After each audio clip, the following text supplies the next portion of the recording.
আল্লাহ পাক কুরআন মাজিদের ভিতরে পরিষ্কার বলে দিলেন সূরা দুহার এই আয়াতের মধ্যে যে ওয়াম্মা সাইলা ফালা তানহার, তখন তোমরা তাদেরকে নিরাশ করে ফিরিয়ে দিও না।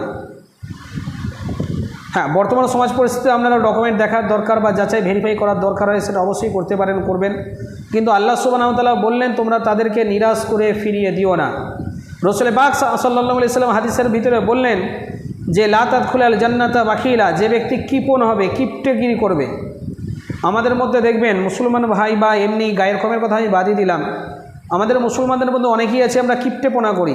ধরুন আমরা প্রচুর ধন দৌলত সম্পত্তি টাকা পয়সা প্রচুর কিছু রয়েছে, থাকার পরেও লক্ষ্য করলে আপনি দেখবেন যদি কোনো একটা অসহায় প্রকৃত উপযুক্ত মানুষ মানে আপনার কাছে বা আমার কাছে যদি সাহায্য চায়, আবেদন রাখে, সাহিল করে, আমি থাকার পরে জেনে বুঝে ইচ্ছাকৃতভাবে সেই ব্যক্তিকে দিতে চাই না, সাহায্যের হাত বাড়াতে চাই না।